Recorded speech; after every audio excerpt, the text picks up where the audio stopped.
Welcome to Extraterrestrial Reality.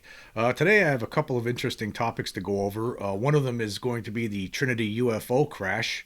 And It seems that this thing is a hoax and that Vallee has been duped. I'm going to talk about that first, and then later on, I'm going to talk about a document, alleged document that was put together by Robert Oppenheimer and Albert Einstein in 1947, June 1947, and I'm going to talk about whether that document is potentially real or if it's a hoax. But anyway, we're going to start off with this Trinity hoax. Now, I'm just going to tell a little story here how all this went down for me. Now, I guess it was probably last weekend. I actually bought this book. I actually got it in the mail. It's Magic Eyes Only by Ryan Wood. And I was going through this book. I've been reading several books at the same time here. I have about two other ones going, and I really was excited to get this book. I just ordered it. It was a reprint. It was unavailable for a while, and now it's been updated and revised. And I picked it up last week, and then I was cherry picking through some of the different cases in here through the different chapters. And I actually, one of the chapters was about an incident that happened in the early 1950s in Denver, Colorado, which I actually talked about in a podcast last week. Unfortunately for me, I skipped one chapter here, which I probably should have read. I'm going to tell you what chapter that is. It's actually chapter 14 about San Antonio, New Mexico. Had I read this, then maybe I wouldn't have made a comment on Twitter that I was wrong about. But anyway, Ryan Wood actually talks about this alleged Trinity UFO crash from 1945 that we've all heard about. That was Jacques Vallee, along with Paola Harris, wrote about in his book about Trinity. He actually wrote a book about Trinity, and then a revised version came out in 2022. The first version came out in 2021. Then he came out with the revised version in 2022, and his book was called Trinity, the Best Kept Secret. And unfortunately, I believe that Vallee was duped. Jacques Vallee, I think he's a great researcher. Of course, he's been into this since the 1950s. He's been interested in this. He's done a lot of great work. Unfortunately, I think he's been duped by one of the witnesses who has basically tricked him. That's what I think. I think a lot has to do with somebody who came off as somebody who was believable to him, and he basically, the whole case basically relies on the testimony of this one person, along with his friend who had passed away in 2013, and it turned out to be all fake. Of course, what we're talking about here is there was two young boys, teenagers, back in 1945, Remy Baca and Jose Padilla. They were living in San Antonio, New Mexico at the time, and they claimed that in August of 1945 that they came across a what they believed was an alien spacecraft that had crashed, and that there were aliens inside this thing.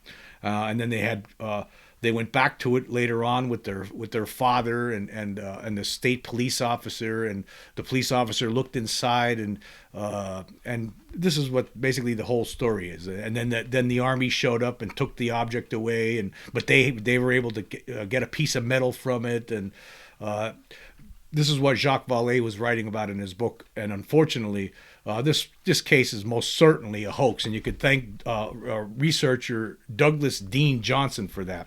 But anyway, in Ryan Wood's book, Magic Eyes Only, he talked about this. He says, however, in 2023, Douglas Johnson did considerably more thorough investigations. He talked with Baca, cross-referenced information, recorded interviews from this author and others, and clearly advanced the Trinity case investigation. In 2005, when the first edition of Magic Eyes Only was published, there was an authenticity rating of medium-high, and today, based on Johnson's investigations, the new rating is low-medium because of the evidence that Johnson uncovered. I'd have to actually go a little bit further than that and say the evidence is low-bottom. Because I at best, I would say this story is 98.7% hoax. That's my opinion. If you're going to put a number on it, that's what this is. After looking through Douglas Dean Johnson's research on this, these people, this was a hoax. That's what this is. Unfortunately for Vallee. But you know what? This kind of thing happens, and you got to move on from it. You got to get over it. We're going to talk about why it's a hoax later on here. But anyway, Continues here. It says, at this stage, it is very likely this is a hoax given all the inconsistencies, and Baca's grab for $250,000 for the story and the piece of alleged wreckage. Yeah. Baca was trying to make money off this piece of wreckage that they claimed came from this crashed spaceship. That piece of wreckage was actually there was analysis done by UFO researcher Timothy Good, and the analysis showed that it was just simply aluminum. We'll get into that later on. But anyway, Ryan Wood also states here, Johnson uncovered that before Baca and Padilla went public with their story of witnessing a UFO crash and recovery as young boys, they tried to interest a well-known writer of popular books on the Roswell incident, Thomas Carey, in their eyewitness account of encountering a crashed UFO when they were boys. But the account that Baca presented to Thomas Carey, who recorded it, he used a tape recorder to record it, was very different from the UFO crash story that Baca and Padilla presented to the public less than a year later. In retrospect, it appears that what Baca presented to Carey was what might be regarded as an unsuccessful first draft of the hoax tale. And so and he goes on to say that he's delighted that Johnson took the time to sort out the truths, engage the skeptics, and respond and publicly document the case. Yes, it is really good work, and I do compliment Douglas Dean Johnson for what he's done here, because it is exceptional work on proving that, for the most part, that this is a hoax. There's just too much. This has more holes in it than Swiss cheese. There's more red flags in this story than you'd see in a May Day parade. I mean, it's absurd, actually. I mean, it's incredible the amount of inconsistencies and lies. I mean, it goes on. Johnson has been publishing different articles since spring of last year about this, talking about this. And the most recent article was he published in January. It was updated on February 28th. And I'm looking at that right now. It's a very long piece, and I'm not going to sit here and read through the entire thing. I'll just talk about some of the things that he's uncovered. For one thing, his own son was videotaped saying that his dad's a pathological liar and that he made all of these things up, and this was from a body cam footage from a police officer. That's one thing, but we'll talk about some of the things here. It says, I'm just going to read a little bit of this article. It says, two storytellers deceive an icon of ufology. In their years of promoting the story of a 1945 alien craft crash and recovery, Jacques Vallee and Paola Harris constructed a towering skyscraper of speculation on a thin foundation made of chalk. The foundation has disintegrated, yet Vallee and Harris continue to engage in tortured exertions, seeking to avoid acknowledging the reality that their skyscraper has collapsed. It says here, in June 2021, Vallee and Harris self-published a co-authored book, Trinity, the Best-Kept Secret, reciting a story of the crash and recovery of an alien craft. The event supposedly occurred a month after and not many miles away from the site of the first atomic bomb test, the Trinity test of July 16, 1945. An expanded second edition followed in August 2022. Vallee hired a publicist to promote the book and the story. By January 2023, the Trinity crash story had been featured by media outlets as diverse as the New York Times, Tucker Carlson Tonight, on the Fox News Network, and the Daily Mail in the UK, and on innumerable UFO-oriented websites and podcasts. And I just want to also point out, too, and he talks about this in one of his other articles. The reason that this historical review that the Arrow has been conducting is starting in January 1945 was because of this story. This caused them to look at the historical records starting back in 1945. There's no problem with that, but that's why that happened, because this story, at the time when it came out, there was no story like this from Johnson to show that this thing is most certainly a hoax.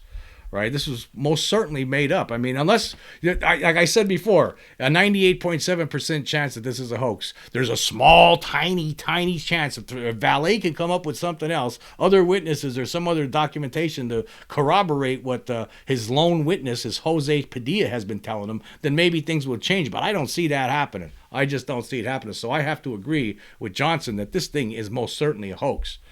And unfortunately for me, the reason I'm bringing this up is because on Twitter, There was a comment on February 29th from debunker Jason Colavito where he was disparaging the UFO community. Tom DeLonge had just he's publishing this new book that was inspired by this whole Trinity story, and his story is called Trinity, right? And anyway, Colavito wrote, DeLonge writes a novel based on Jacques Vallee's account of a hoax, and soon enough the novel will become secret proof that the hoax wasn't a hoax. So I didn't like that at all. I mean, for one thing, I did not know at this time of Johnson's research at this point. I had no idea. I did not see it. I mean, I go on Twitter all the time. You know, somehow this went over over the radar for me, and I did not know about this. But I actually responded to Colavito saying, I didn't know that the Trinity story was debunked as a hoax. Oh, I get it. You debunked it out of hand by conducting zero research from your armchair. What a great gig. Who do you have to trick to get a research by proclamation job? Now, usually about 99% of the time, that is the case when it comes to people like Colavito, but unfortunately, not this time. So, I reacted, and that was a mistake by my behalf, and so I actually provided another tweet where I apologized to him because I was wrong. I'm definitely wrong about this. There is enough evidence that has been put together by Johnson that shows that this is most likely a hoax. So I actually wrote back. Tweeted yesterday. I said, actually, Jason Colavito is correct about Trinity being a hoax. I apologize for saying he debunked it out of hand. And I said, I received information today from a MUFON investigator that clearly shows a multitude of falsehoods related by the main witnesses, raising numerous red flags. And yes, that's what happened. I actually received a email from Skylar Stallings. He's Skylar's a certified field investigator for MUFON in Kentucky.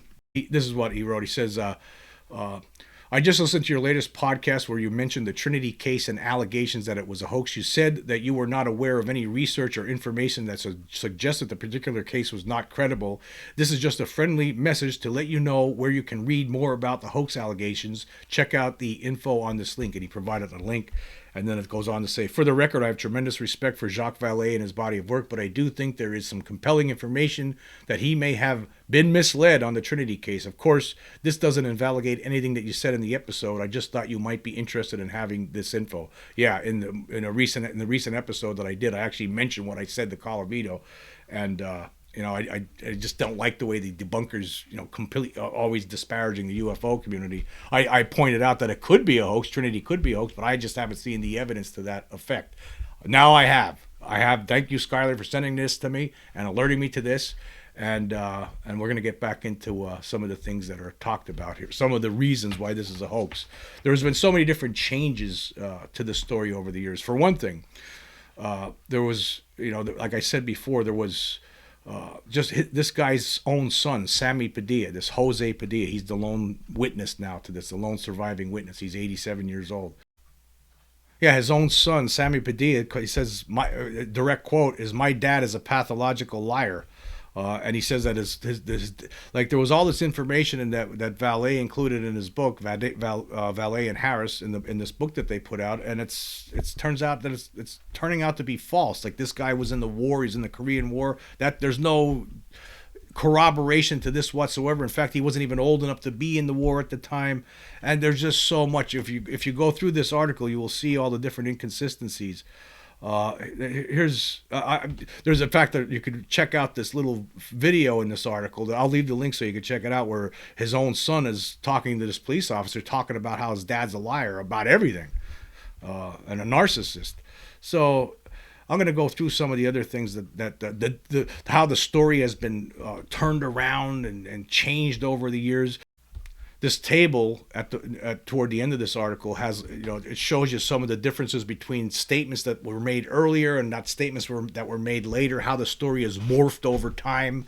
I mean, it's incredible the number of holes in the story. And it's unfortunate again for Vallee, but this is most certainly is a hoax. No question.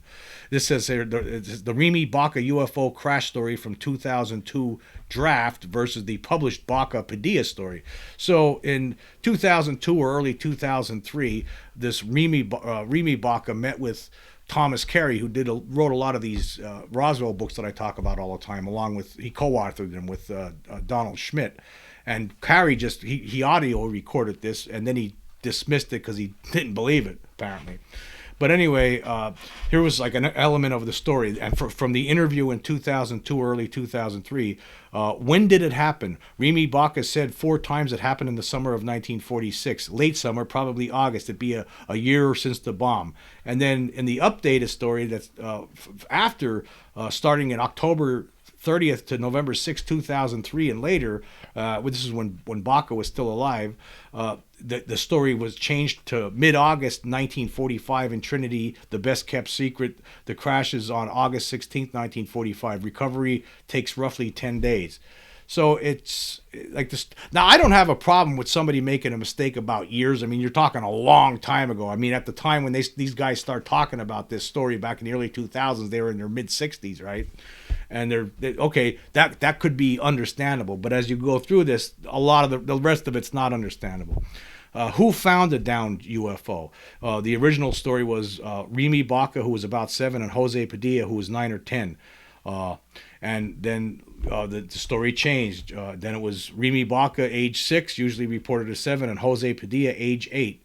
What was the boys' intent when they went out that day? And the original story was to visit the Ground Zero blast site, also to look for a cow about to give birth.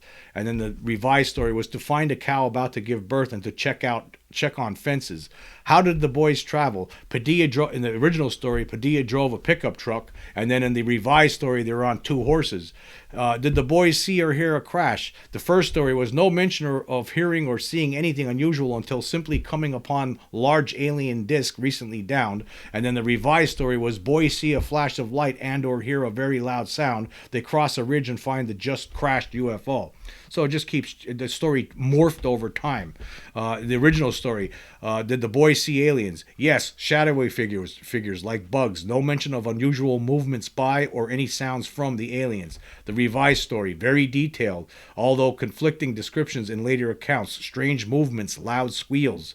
The original story, who later returned to the crash site with the boys and when? Jose Padilla's father and an unnamed state police officer the day after discovery. The revised story, Jose Padilla's father and New Mexico state police officer Eddie Apodaca 2 days after the crash. And then you find out about this Eddie Apodaca. He wasn't even a state police officer at the time. He wasn't a state police officer until the 1950s. In fact, in 1945, he was over in Europe fighting World War II. And then the next one. What did the state police officer do at the crash site? In the original story, the craft was initially hidden. Someone had thrown dirt over it, so the state police officer left without even seeing it. In the revised story, the New Mexico state police officer, Eddie Apodaca, and Jose Padilla's father entered the downed craft. So the story just keeps shifting and changing. So many different problems with everything here. How was the craft described? In the original story, it was described as a disc about 30 to 45 feet across and about 5 feet thick, possibly big lights on the bottom. The revised story was shaped like an avocado with a small dome, 25 to 30 feet across, 14 feet tall. In the original story that they were trying to sell, did soldiers later throw alien metal in crevice? The original story line was, yeah, it's still there. And then the revised story was yes, and so did the boys, Baca said in a 2010 interview. And then in the original story, for the question, how did the boys obtain a metal device or artifact that was part of the alien craft? In the first story they told, the soldiers loaded up trailers with craft debris. As the young soldiers socialized with females in town, the boys swiped the metal piece off the back of a military trailer, parked someplace other than the crash site. And then in the revised story, on the last day before the UFO was removed at the crash site, Jose Padilla entered the unattended alien craft and pried the device off an inner wall panel using a pipe or crowbar. So as you can see, it just keeps morphing and changing. There's all different nonsense in here. And then about Jose Padilla says he was shot 2 times. Once when he was in Korea, and there's no record of him being in Korea. He couldn't have been in Korea because he was only 16 years old at the time. But even some people will say, well, yeah, but some people lied about their age and they're able to enter the military. But the problem for Padilla is that there's no records. There are records available where you could check who was killed or wounded during Korea. So, and then Vallee will come back with well, he was actually a mop-up operation that he was part of. But even if he was some part of a mop-up operation in Korea after the Korean War ended in 1953, as Johnson lays out here, then there still would have been a record that he got wounded when he got shot in the leg. So there's all kinds of lies that these people are telling, and it just becomes, how could you believe this? I mean, you have the stories changed and morphed over time, and there's just so much to it. And I can't even get into it all. I mean, it's so much that you have to sit here and sit down and read it. And once you read it, I can assure you, you will be convinced that this is just one big hoax, and that unfortunately, Jacques Vallee, one of the best UFO investigators in the world of all time, he got duped. He got duped by these people. That's what it looks like to me. And I think you have to congratulate Johnson on this research, because it's clear. It's most certainly clear. There's just so much stuff. You don't even know where to begin. Like I said, it's too much to even go over. I mean, this is worth a book itself. This information. That's how much stuff he has. Multiple articles on this, and this, there's no question about it. I once you go through it all, it just becomes pretty clear that apparently this was just something that these guys made up, and apparently they wanted to cash in on it when they first started talking about this story in the early 2000s. That's what the whole idea was. We'll just say this, and that's what it looks like. That's what it looks like. And again, you even have his own member of his own family, his own son, telling you this stuff, that the guy's a habitual liar. So when you have your own family members telling the public this kind of stuff, well, what do you have to? And plus, you have all the evidence that shows that all these things he's been telling people, all these things that he's been feeding to Vallee, turn out to be false, right? This Padilla, the one who's still alive, Vallee never got a chance to interview the other guy, Baca, because by the time Vallee started researching this, he was already dead. He died in 2013. So basically, his main source has been this Padilla, and unfortunately for him, he got buffaloed big time. And he has those books out there. I could understand, you make a mistake, it's hard to, admit to it. It's like, oh boy, you have to, but you gotta do it, and you gotta move on. It's not Vallee's fault. I think he should have done a little bit more research. He should have dug a little bit deeper into this. He should have, been doing some of the things that Johnson did here to verify what Padilla is telling him. When you look at this is the thing. Vallee puts a book out like this. Everyone in the media is talking about it. It's Jacques Vallee. He put this book out. He wrote it. Well, we get a lot of people in the UFO community. You read books like that are very well researched by other UFO researchers, like I was just talking before, Thomas Carey and Donald Schmitt. All those Roswell books, very well researched over many years, right? They do their due diligence to make sure that this Army private who's telling them something was a real Army private. Like, they'll do all that due diligence to make sure all their ducks are lined up. But obviously, the ducks, Vallee didn't line up his ducks with this book. That's what happened. You just got to just say the truth. That's what happened, and you got to move on then.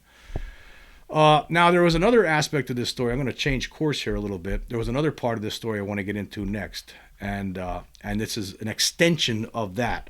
And this is something where I believe Johnson is actually not correct about. I just want to talk about this document, this alleged leaked document that was dated June 1947.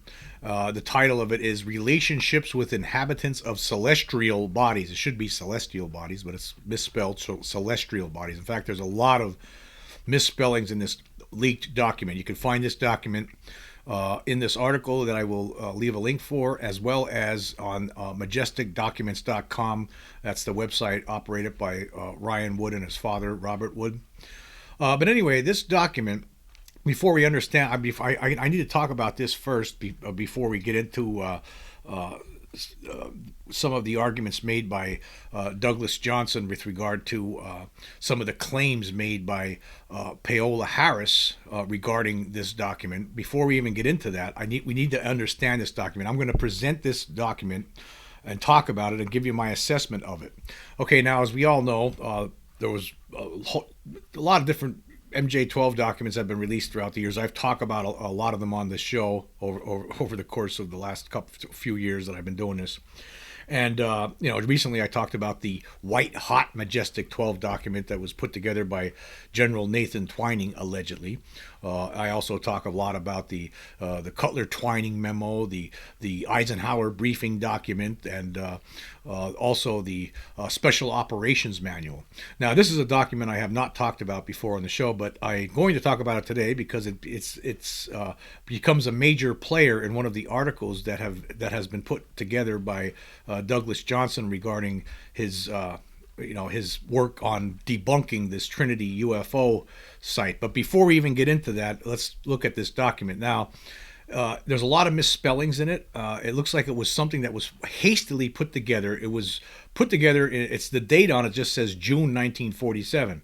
Now, you have to understand what was going on in June 1947. Between June and July of 1947, even before the June 24th Kenneth Arnold sighting of the 9 objects flying over Mount Rainier, right? Even before that, there was other people were seeing things. It was that whole month of June, pretty much. There was a lot of different sightings. In fact, there was one that was reported, a UFO allegedly hovering over Oak Ridge facility in Tennessee, where they're working with atomic and nuclear weapons at that time.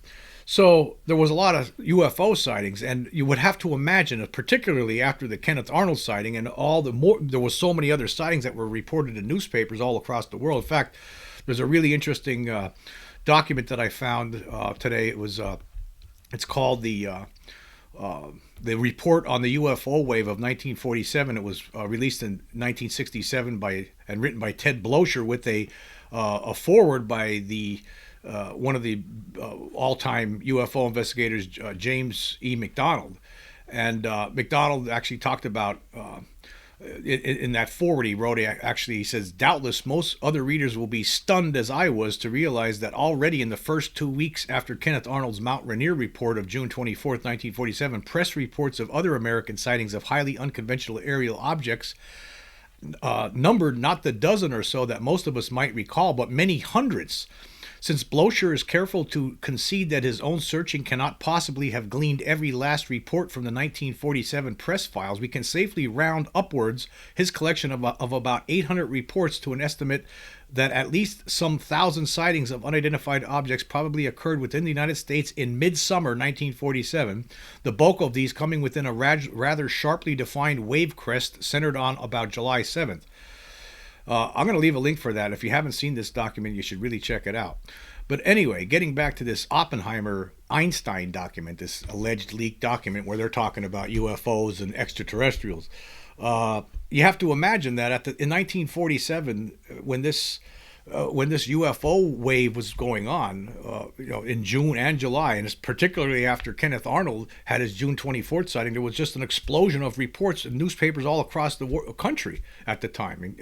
So you would have to imagine that people in the military just weren't sitting on their duffs, not doing anything about it or not being concerned about it. They obviously were concerned about it. Obviously, they would be concerned about it, and obviously they would want to contact the most knowledgeable people they have that they know of. People like Robert Oppenheimer and Albert Einstein. I mean, both of them were in Princeton at the time, right?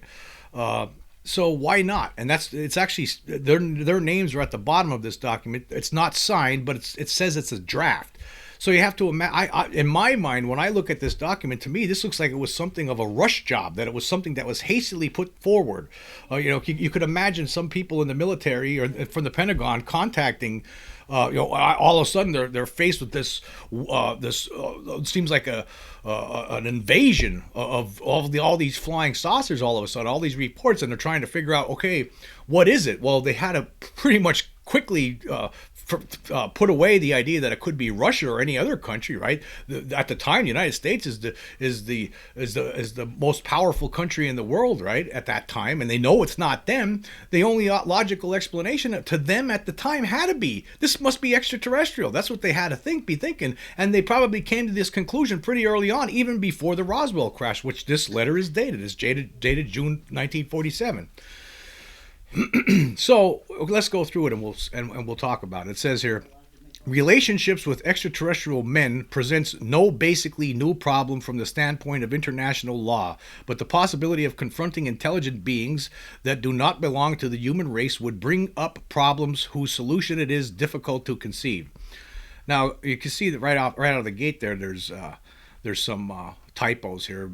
Presents no basically new problem. Like what it should be. Maybe it should have just been presents basically a new problem from the standpoint. Like this looks like it was something hastily put together, and you have to ask yourself, if you're going to hoax documents like this, why would you put it together like this? Why would you put it together with obvious typos and mistakes and things like that? But anyway, let's go through it. It says here, in principle, there is no difficulty in accepting the possibility of coming to an understanding with them and of establishing all kinds of relationships. The difficulty lies in trying to establish the principles on which these relationships should be based. So basically, it looks like Oppenheimer and Einstein, if this document is real, were approached by people in the Pentagon and asked to come up with an assessment on, what does this mean if there's extraterrestrials here? How do we deal with this? And they were trying to provide answers in this document, which is about 6 pages long, I believe. It says, it's 6 pages. It says here, in the first place, it would be necessary to establish communication with them through some language or other, and afterwards, as a first condition for all intelligence, that they should have a psychology similar to that of men. At any rate, international law should make place for a new law on a different basis, and it might be called Law Among Planetary Peoples, following the guidelines found in the Pentateuch. Obviously, the idea of revolutionizing international law to the point where it would be capable of coping with new situations would compel us to make a change in its structure, a change so basic that it would no longer be international law, that is to say, as it is conceived today, but something altogether different, so that it could no longer bear the same name. If these intelligent beings were in possession of a more or less culture and a more or less perfect political organization, they would have an absolute right to be recognized as independent and sovereign peoples. We would have to come to an agreement with them to establish the legal regulations upon which future relationships should be based, and it would be necessary to accept many of their principles. Finally, if they should reject all peaceful cooperation and become an imminent threat to the Earth, we would have the right to legitimate defense, but only insofar as would be necessary to annul this danger.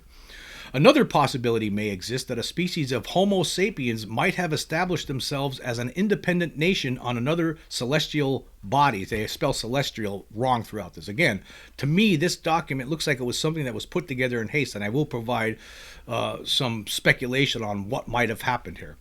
Anyway, so let me go back to that. It says, another possibility may exist that a species of Homo sapiens might have established themselves as an independent nation or another celestial body in our solar system and evolved culturally independently from ours. Obviously, this possibility depends on many circumstances whose conditions cannot yet be foreseen. However, we can make a study of the basis on which such a thing might have occurred.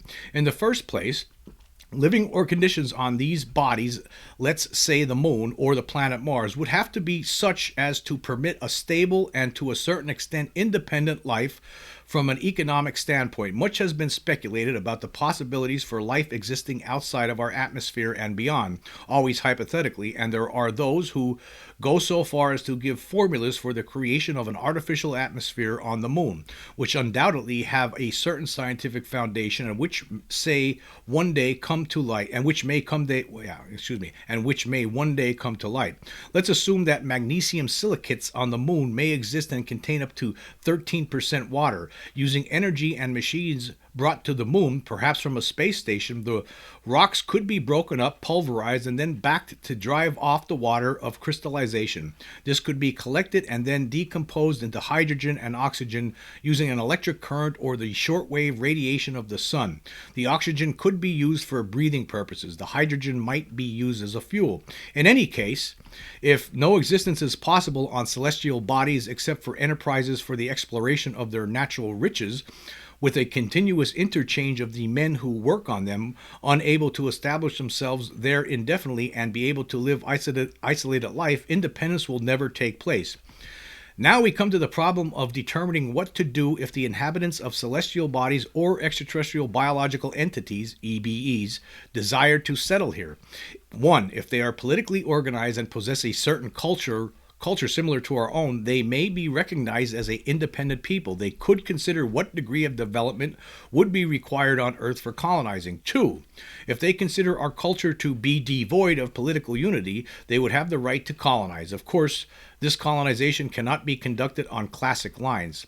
A superior form of colonizing will have to be conceived that could be a kind of tutelage, possibly through the tacit approval of the United Nations. But would the United Nations legally have the right of allowing such tutelage over us in such a fashion? And it continues here, and it has although the United Nations is an international organization, there is no doubt that it would have no right of tutelage, since its domain does not extend beyond relationships between its members. It would have the right to intervene only if the relationships of a member nation with a celestial body affected another member nation with an extraterrestrial people is beyond the domain of the United Nations. But if these relationships entail a conflict with another member nation, the United Nations would have the right to intervene. B, if the United Nations were a supranational organization, it would have competency to deal with all problems related to extraterrestrial peoples. Of course, even though it is merely an international organization, it would have this competence if its member states would be willing to recognize it. Then it goes on to say, it is difficult to predict what the attitude... Looks like they have little breaks here, like they're answering separate questions. Like they might have been asked, these two guys, if this document is real, Oppenheimer and Einstein might have been asked certain questions, and they're trying to respond to each one individually. It goes on to say, it is difficult to predict what the attitude of international law will be with regard to the occupation by celestial peoples of certain locations on our planet, but the only thing that can be foreseen is that there will be a profound change in traditional concepts. We cannot exclude the possibility that a race of extraterrestrial people, more advanced technologically and economically, may take upon itself the right to occupy another celestial body. How, then, would this occupation come about? 1. The idea of exploitation of one celestial state would be rejected. They may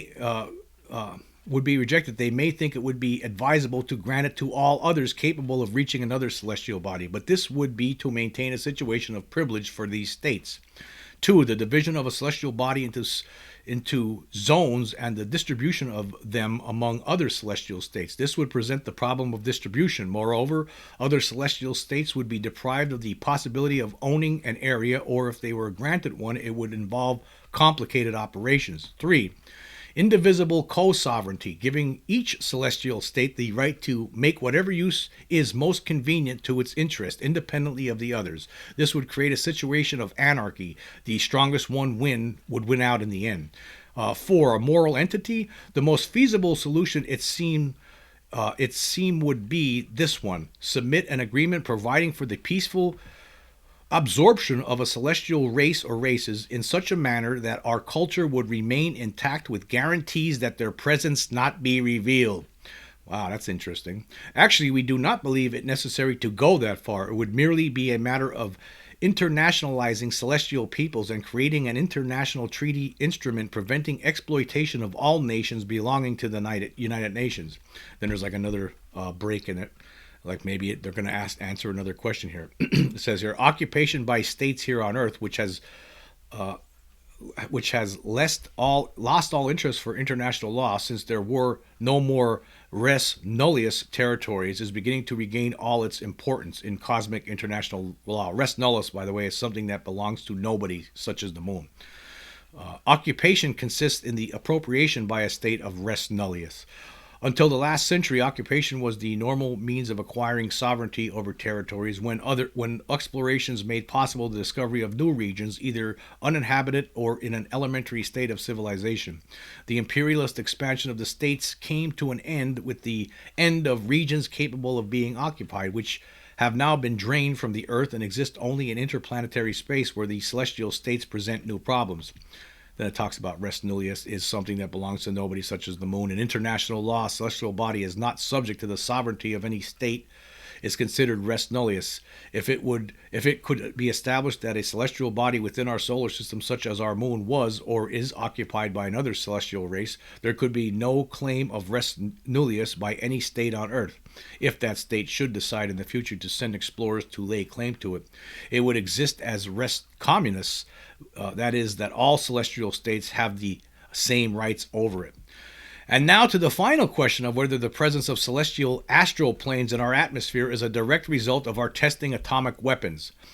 The presence of unidentified spacecraft flying in our atmosphere and possibly maintaining orbits about our planet is now, however, accepted as de facto by our military. So basically, it's what they're saying here is that the military at this point by June of 1947, they had come to the conclusion, the top people in the Pentagon at that time have come to the conclusion that it had to be extraterrestrial, even though they weren't saying anything like this publicly. So continuing here. It says, on every question of whether the United States will continue testing of fission bombs and develop fusion devices or hydrogen bombs, or reach an agreement to disarm and the exclusion of weapons that are too destructive, with the exception of chemical warfare, on which by some miracle we cannot explain, an agreement has been reached, the lamentations of philosophers, the efforts of politicians, and the conferences of diplomats have been doomed to failure and have accomplished nothing. The use of the atomic bomb combined with space vehicles poses a threat on a scale which makes it absolutely necessary to come to an agreement in this area. With the appearance of unidentified space vehicles, opinions are sharply divided as to their origin. Over the skies of Europe and the United States has sustained an ineradicable fear and anxiety about security that is driving the great powers to make an effort to find a solution to the threat. Military strategists foresee the use of spacecraft with nuclear warheads as the ultimate weapon of war. Even the deployment of artificial satellites for intelligence gathering and target selection is not far off. The military importance of space vehicles, satellites, as well as rockets is indisputable, since they project war from the horizontal plane to the vertical plane in its fullest sense. Attack no longer comes from an exclusive direction, nor from a determined country, but from the sky, with the practical impossibility of determining who the aggressor is, how to intercept the attack, or how to effect immediate reprisals. These problems are compounded further by identification. How does the air defense radar operator identify, or more precisely, classify his target? At present, we can breathe a little easier knowing that slow-moving bombers are the mode of delivery of atomic bombs that can be detected by long-range early warning radar. But what do we do in, let's say, 10 years from now? When artificial satellites and missiles find their place in space, we must consider the potential threat that unidentified spacecraft pose. One must consider the fact that misidentification of these spacecraft for an intercontinental missile is in a re-entry phase of flight could lead to accidental nuclear war with horrible consequences. So let me just stop there for a second. They're actually expressing concerns that people still have, basically, and they had those same concerns back then. That hey, if things could be misidentified, if we might think something's a nuclear weapon coming from Russia when it's not, and next thing you know, there's World War III.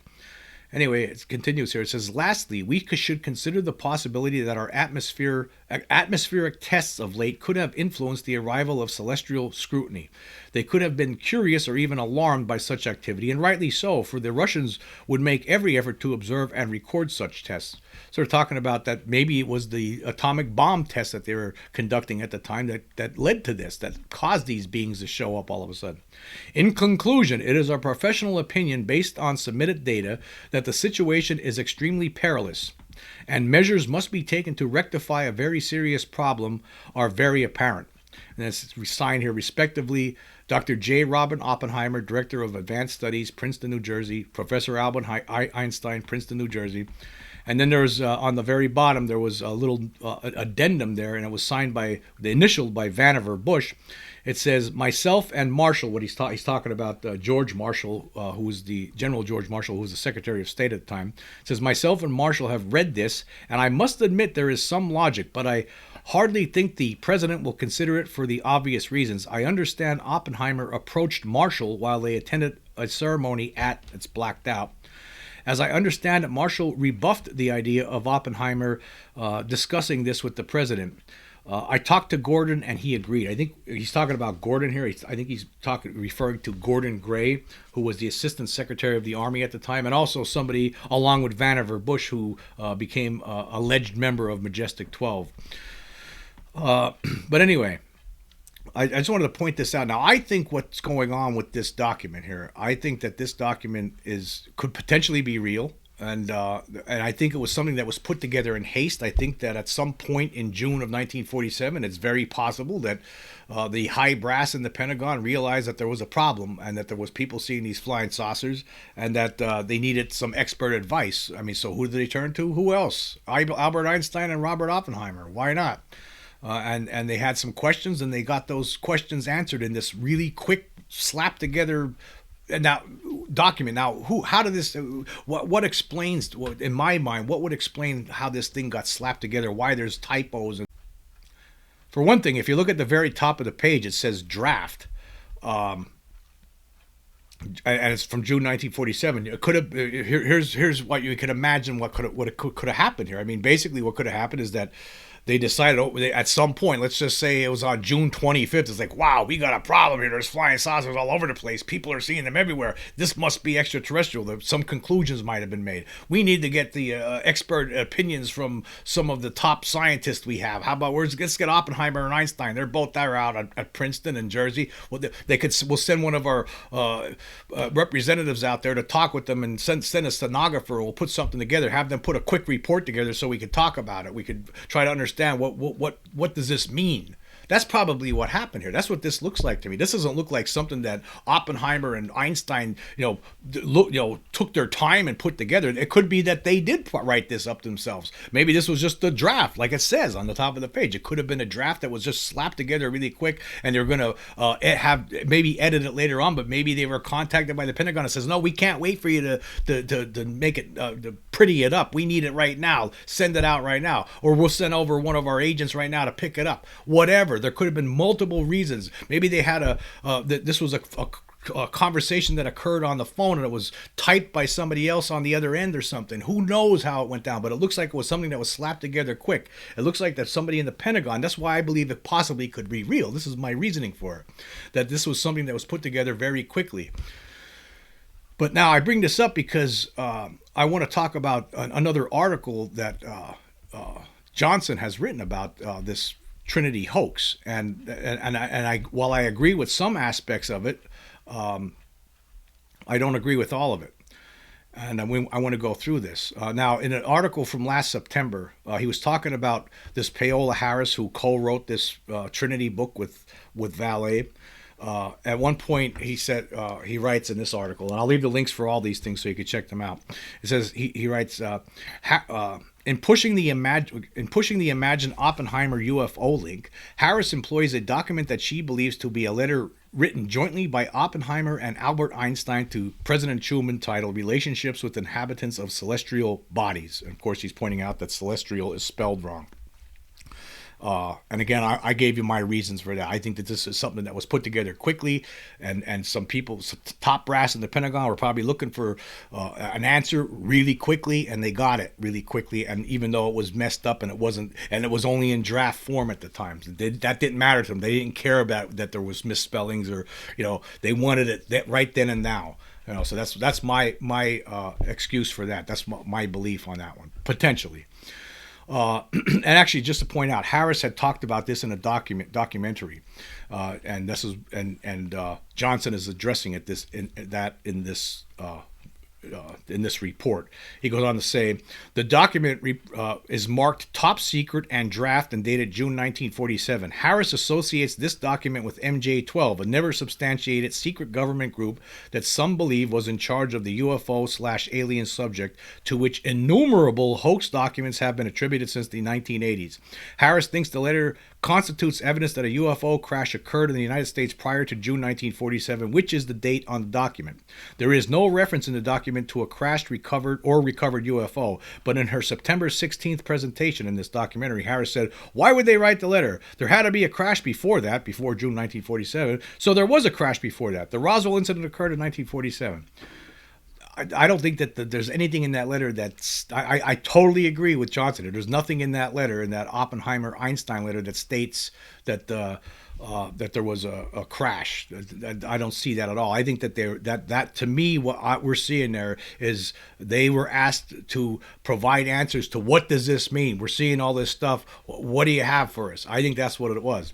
But anyway, I just want to go back to where he says, to which innumerable hoax documents, innumerable, you could actually count the documents. There's a listing on majesticdocuments.com. It's not innumerable means there's so many you can't count them. No, it's not innumerable. That's an embellishment there on Johnson's part. And I take issue with the rest of this, though. Although I agree with him, he's right about what Harris is saying here, but the rest of this is totally wrong.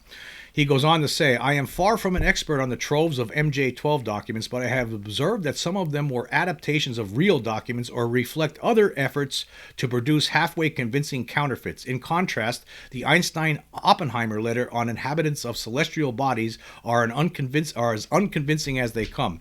I disagree with that. That's pure opinion on his part. But he continues here. It says, the document purports to be a discussion of issues raised by relationships with extraterrestrial men, elsewhere referred to as extraterrestrial biologic entities, particularly if they wish to settle here. The first 4 pages are so wretchedly written as to be virtually incoherent, besides being replete with misspellings. Okay, yeah, I didn't find it incoherent. I think I understood what they're trying to say there, so I don't know it wasn't virtually incoherent, and there were misspellings, because again, I believe that this was something that was hastily put together. The Pentagon wanted answers, and they wanted them from the top brains in the country at the time, and this is what they got. Continues here. It says, to the extent that this material conveys anything intelligible, it is filled with nonsensical statements. For example, the observation that another possibility may exist, that a species of Homo sapiens might have established themselves as an independent nation on another celestial body in our solar system and evolved culturally independent from ours. Why is that a nonsensical statement? I'm trying to figure it out. What they're saying is they're actually suggesting that maybe there were human beings that left this world at some point in the past. Maybe they become technologically advanced and now they're coming back. That's all they're saying. How's that nonsensical? I mean, at the time, what do you expect these people to think when all of a sudden they're faced with extraterrestrials coming to Earth, when they're starting to realize what's going on? You would probably have all sorts of wild speculation. I don't see anything wrong with that whatsoever. Anyway, it continues here. And a call for international law to be replaced by law among planetary peoples following the Pentateuch, which is the first 5 books of the Old Testament. It is unfathomable to me that any person with a modicum of critical discernment could take this rambling nonsense to be an authentic product of either Oppenheimer or Einstein.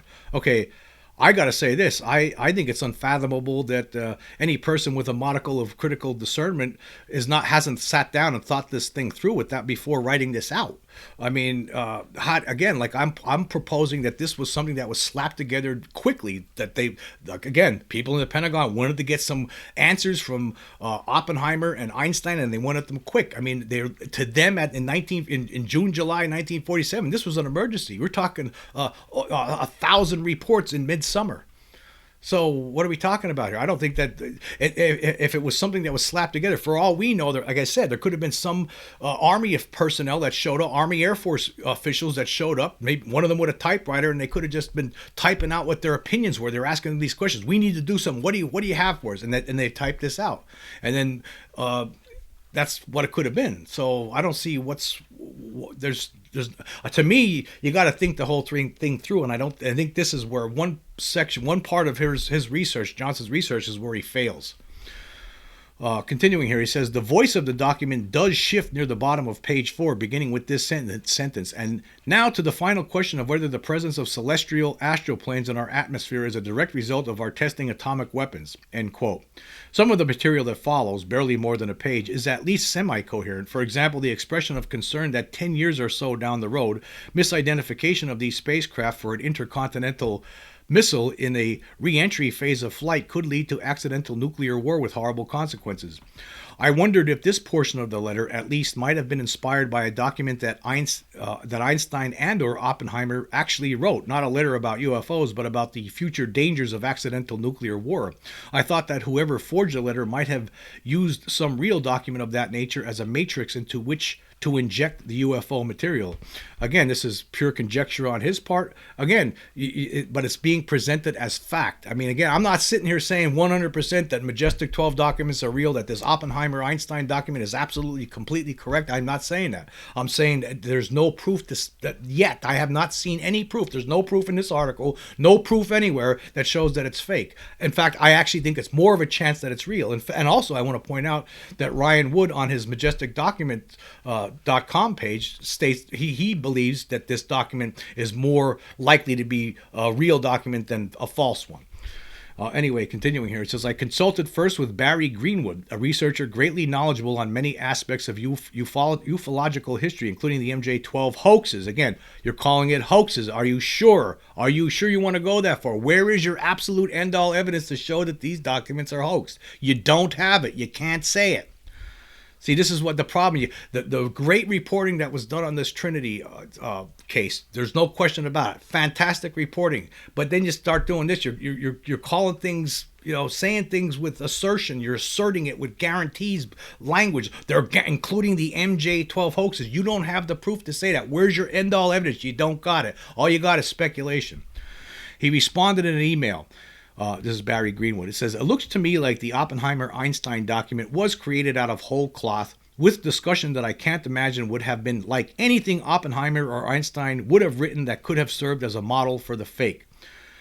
There you go. There's nothing in the document, according to this guy, that they could have written that served as a model for the fake. That tells me that actually helps my argument to say that this was something that was slapped together really quickly by somebody under some situation, under duress or whatever. Somebody wanted this information very speedily, and they got it very speedily, even though it turned out to be messily written. Anyway, and then the next one here says, I then consulted Professor Alex Wellerstein, the expert on the history of nuclear secrets and author of Restricted Data, the history of nuclear secret in the United States, seeking his observations of the section of the letter dealing with the dangers of accidental nuclear war. In an email dated August 10th, 2023, Professor Wellerstein wrote in part, I know of no instance in which this was discussed by any of these people. I would note that contextually the document contains things that Oppenheimer and Einstein for one would never say. For example, on page 5 of the Celestial Inhabitants letter, it laments the inability of international agreements to control atomic weapons.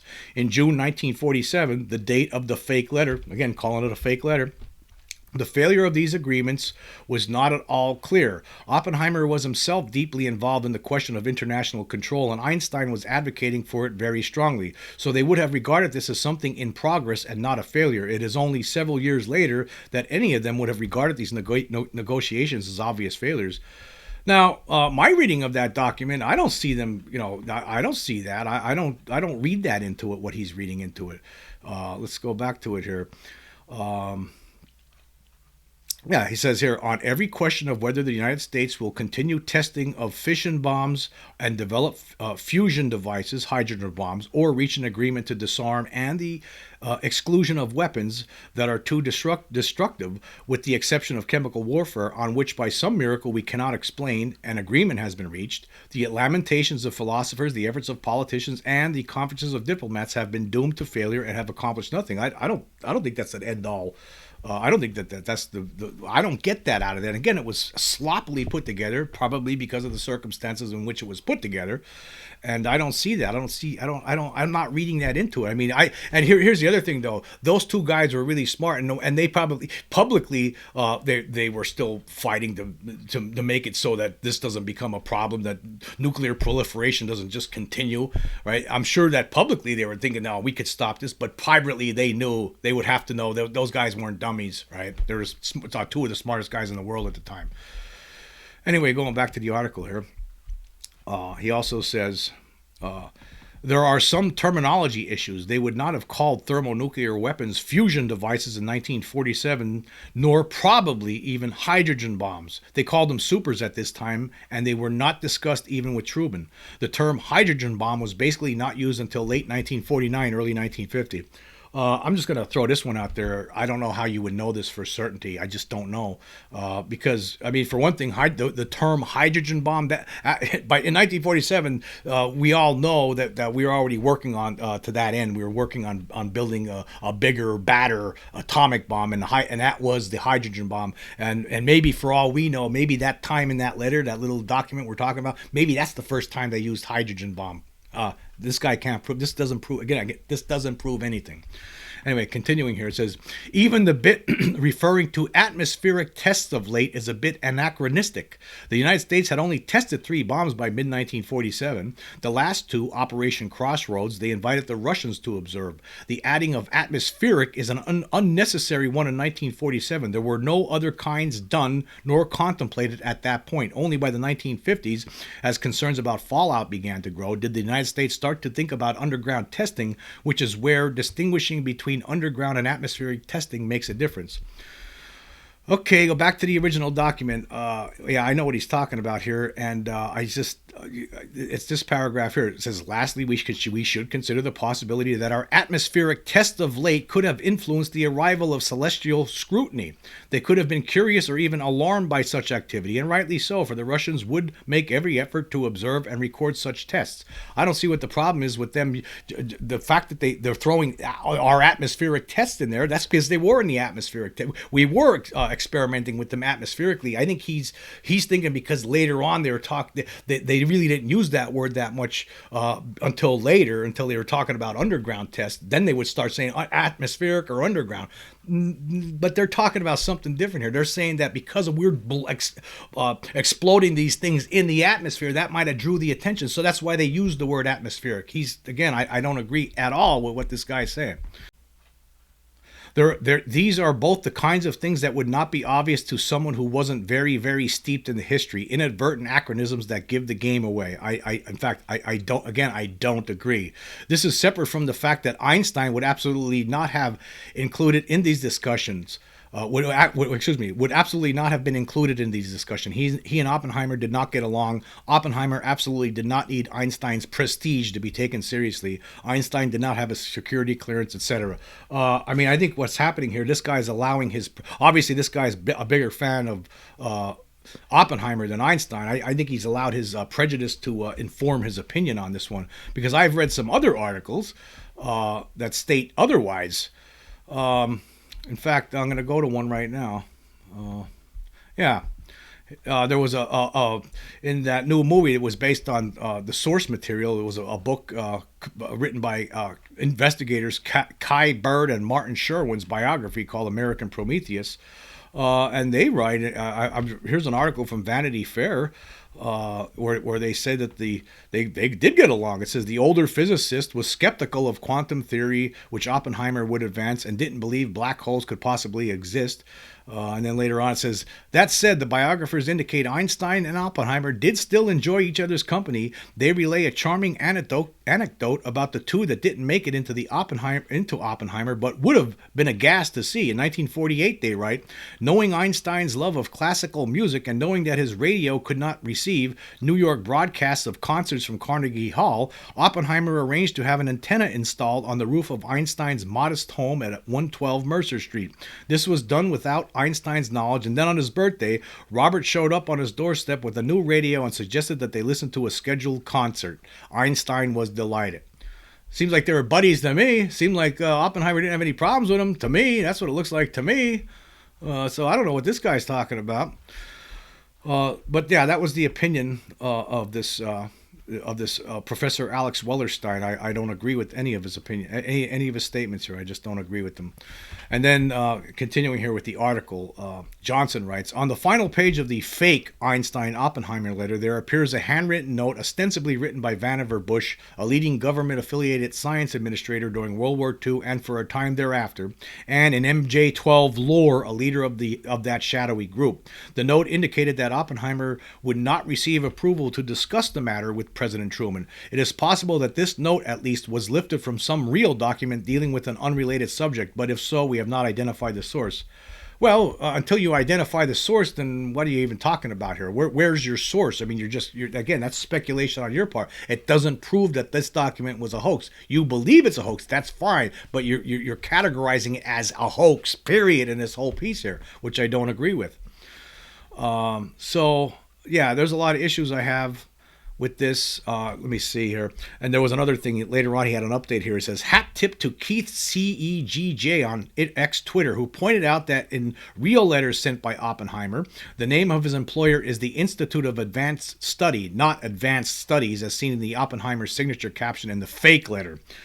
Okay, let's just stop there for a second. Again, like what I'm speculating here is that it was put together by somebody else. People went to them and wanted their opinion, and it was all typed out. You had a stenographer or somebody with a typewriter or somebody taking notes, and then it was put on paper later on, and they used they weren't. It wasn't complete. It was only a draft. It was only a draft. And also, he says, also in authentic letters, Oppenheimer rendered his name, both written and typewritten, simply as Robert Oppenheimer, not J. Robert Oppenheimer, as seen in the fake letter. Calling it a fake letter. No. Again, this could have been put together by somebody else. A secretary to Einstein, for instance. Both men are sitting in the room and they're just throwing out stuff, throwing out ideas to answer the questions, and somebody's putting it down. Again, somebody from the Pentagon, some officials sitting there with a stenographer, and they're just taking notes, and they put it on paper later on, and they put J. Robert Oppenheimer on there. They're not thinking this through. He has not thought this through. Instead, he's thrown out all this. He got some of his own experts to try to debunk this, and he does. I mean, the part that I agree with him with is the fact that this Paola Harris tries to assert that this shows that there must have been something that crashed before 1947, and this disproves the Trinity case. I agree with him there. That's not no. But it doesn't mean that the letter's fake, and that's what he tries to make it seem like in that article, which I don't appreciate. So that's why I needed to point that out and talk about it today. But I'm going to leave a link to all of these things so you can check them out for yourself. There's again, I think he's done great work on this, but except for that one point that I'm talking about here, the MJ12, his assertion that they're just faked. Right? He actually admits that he's not an expert on this, but he calling them hoaxed. I don't know. So if you're not an expert, then why are you calling them hoax? Where's your absolute end-all evidence? Some comments from some people who studied these figures. I don't know. I don't think that doesn't still. I don't agree with anything that guy says, and it could be all of this stuff that you're saying could be disputed when it comes to that. So I just want to say this: the bottom line is I believe that the Trinity UFO crash is a hoax. That's what it seems like to me, based on all of the research that's been conducted here by Johnson. Fantastic job on that, I gotta say. But I don't agree with his assessment, with the characterization of the MJ12 documents. Again, I've yet to see. I've talked about it before. Where's the evidence that we keep hearing from all these different people? Even a lot of people in the UFO community say, it's hoaxed. Well, you're not saying it's not. It's hoaxed. It might be. I think it's hoaxed. Maybe that's what you say. You don't say it's hoaxed. Period. No. That's not how you do. There's no evidence to that. Where's the evidence? Give us the evidence. Show us how this was hoaxed. I like to point out the fact that. It would take an incredible amount of time for someone to hoax a lot of these documents, particularly like the one I was talking about recently, the white hot document, or the special operations manual, and even this letter. Why would a hoaxer have all of these misspellings in there? Why would somebody do that? And why? It doesn't make any sense. It just doesn't. To me, as far as I'm concerned, a lot of these documents, it would take so much time and money and effort for somebody on the outside who's not an insider in the government to put together. It would take too much time. It wouldn't be worth it. If these documents are hoaxed, the main ones that I like to talk about a lot, the white hot, and among the other ones, this one even. If they were hoaxed, that it had to be somebody on the inside. It would have to be some kind of a government psyop for some reason, and that doesn't make sense to me. I don't understand why they would want to do that, and why would they want to dupe their own people. A lot of these documents, like for instance the Special Operations Manual, wasn't leaked until after the Cold War was in it. Some people will say, well, this is just to make Russia think we're doing this and that. That's nonsense. That's nonsense. But that, to me, that it just doesn't make sense. It all boils down to, of course, I do think that there are some documents that are hoax. There's no question that there's probably some of these other later documents that we've seen that there's not much to them, and they could have been hoaxed. Yeah, okay. But these ones that we're talking about here, I don't think so. I think that this was like this document we're talking about today is probably real, and as well as the other ones, I believe that they're probably real. People need to do their research on this. Read books like this again. Top Secret Magic by Stanton Friedman. I mean, he did so much research on this, and yet we don't hardly ever hear people in the UFO community talking about the fruits of the efforts there. I mean, it's a shame, really. I mean, the people in the media need to take a closer look at this stuff. They're not doing it. They're not doing their job. I also want to add another thing here to this is like, how does this affect the alleged 1941 Cape Girardeau case, which, by the way, is potentially referred to in that White Hot document that I was talking about earlier. That doesn't mean that didn't happen. That could have happened. We don't have a lot of, there's not a lot of witnesses for it. We basically have a third-hand witness relating a story from a second-hand witness who heard the story from the first-hand witness on that one. So that still could be something where they retrieved that, some sort of a craft and alien bodies back in 1941. That's still possible. That still could have happened. I don't know for sure. I don't know. It could be a real story. Maybe it's not. I don't know. Maybe it's not even a hoax. Maybe it's just misremembered. Maybe that's what it is. Or maybe it really happened. But it was something. They did talk about something that was recovered in 1941. But maybe what happened in 1941 is, at that time they didn't think there was an invasion. In 1947, it seemed like these things showed up in force, right? They were showing it was a show of force. That's what it seemed like. They're all over the place. A lot of times, formations of 9 craft flying around, like Kenneth Arnold saw.